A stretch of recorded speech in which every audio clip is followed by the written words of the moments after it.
I come with a certain understanding of that, having in, my lifetime been a liar, a cheat, and a thief, and a drug addict myself.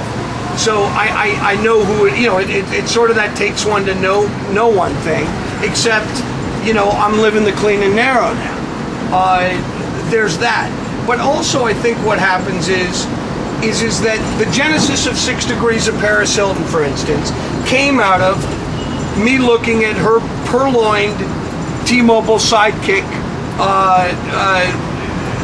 messages and phone numbers and everything that was hacked and thrown out there. Everyone's like looking for all the famous people in all her instant messages and her phone list. That's not where the story is. The story's not Paris Hilton. It's the people that you don't know. Darnell Riley, who is this guy on her phone list? Well, it turns out Darnell Riley, was the guy who, subsequent to murdering 2 people by the age of 15, brutal double homicide at a jewelry store in Pasadena, Darnell Riley, became the basis for this book.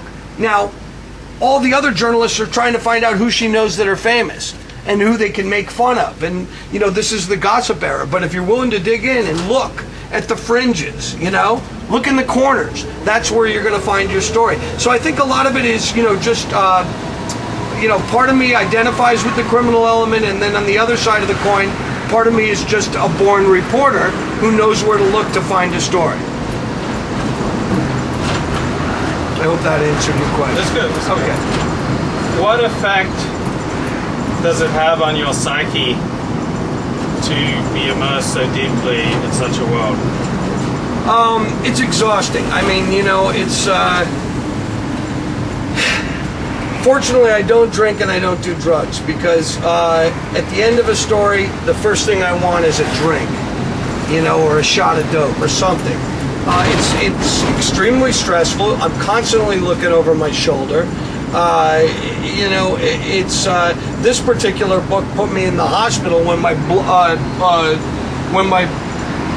blood pressure shot up almost to stroke levels. I found myself in Kaiser Permanente. I mean, it's not a healthy way to live. The only thing missing in my life is balance, and I think I could find that. If I just take the time to settle down and breathe a little bit, appeal to the angels of my nature rather than the baser levels. Does that make sense? Yes. Okay. Let me think about what you just said. How much do you need the excitement that being around this world provides?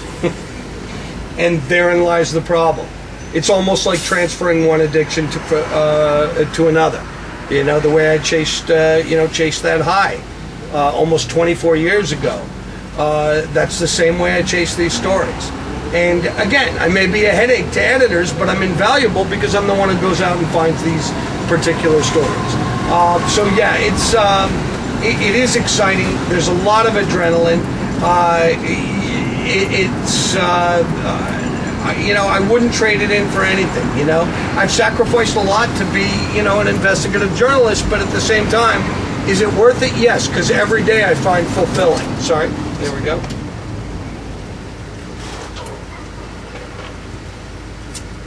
How much are you an adrenaline junkie?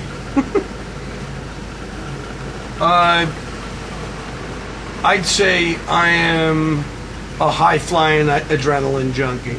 I mean, I love it. It just keeps, it's what gets me going in the morning. That and a cup of coffee, and I'm good to go. Is it the healthiest way to live? Absolutely not. But is it a satisfying way to live? Certainly. How does this life you've chosen of chronicling the underworld, how has it affected your relationships with family, friends, society, and dating and love and marriage? Yeah. Okay. My father, he's 84 years old. He's proud of me now. His son's a New York Times best-selling author. It's my family relationships are better than ever. my friendships, as I said, I keep my friendship circle small. So they will always be my friends.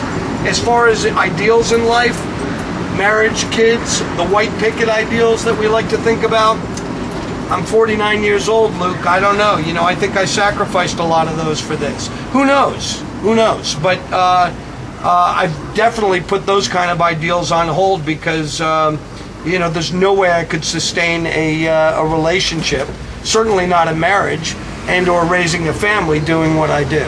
There's just no way. How do women that you were interested in, really interested in, how do they react to your life that you've created? My last girlfriend, Lisa Ullman, she's a television exec. She was always fond of saying, look, Ebner gives me street cred. And it's fine, It's fine. I can hold my own at a Hollywood party.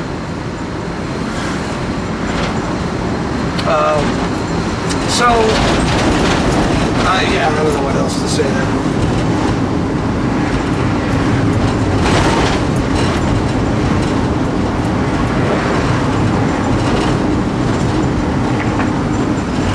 Thinking about things you've said. Sure. We're coming up on the gym in a minute anyway.